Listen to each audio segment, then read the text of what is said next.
जय जिजाऊ जय शिवराय. मी अलका शेंडे, वर्धा. तर मी काही कोणत्या पक्षाची नाही, कोणत्या पार्टीची नाही, काहीच नाही. मला राजकारणाशी काही घेणं-देणं नाही आहे.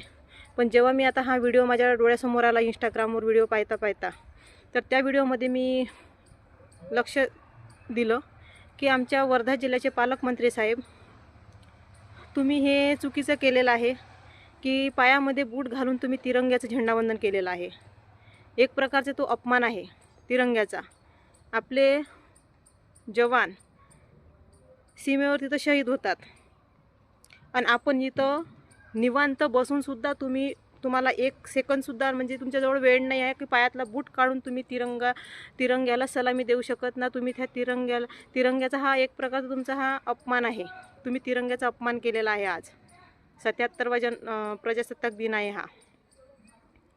आणि तेच तुम्ही पहा, मी आता त्याच्यानंतर दुसरी रील आली माझ्यासमोर इंस्टाग्रामवर पाहता तर त्या रीलमध्ये काय आहे की अमरावतीच्या काँग्रेस भवनमध्ये तिथं यशोमतीताई ठाकूर पण आहे आणि ते ज्यांनी झेंडावंदन केलं मला त्यांचं नाव माहिती नाही आहे, पण त्यांनी काँग्रेस भवनमध्ये तिरंगा लहरवला आहे तिथंसा.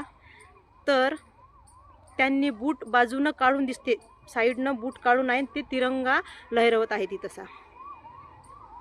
तर विचार करा, तुम्ही आज तिरंग्याचा अपमान केलेला आहे. आणि हा व्हिडिओ माझा जास्तीत जास्त शेअर करा. जसं तुम्ही कोणत्या एखाद्या व्यक्तीच्यानं जर चुकी झाली आणि मला असं वाटते की महापुरुषांचे फोटो राहू त्यांचं पूजन करताना तुम्ही पायातले बूट काढले पाहिजे. तुम्ही तर माझ्यापेक्षा शिकलेले आहे, हे तर गोष्ट तुम्हाला सांगायला नव्हती पाहिजे मी. पण मी तर कमी शिकलेली मुलगी आहे.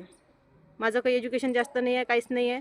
पण मी कमी शिकली असूनही मला एवढं समजते की पायातला बूट काढला पाहिजे, पायातली चप्पल काढली पाहिजे महापुरुषांच्या फोटोसमोर नतमस्तक होताना.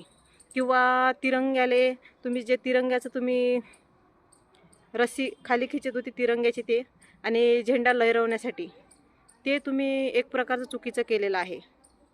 हा तिरंग्याचा तुम्ही आज अपमान केलेला आहे.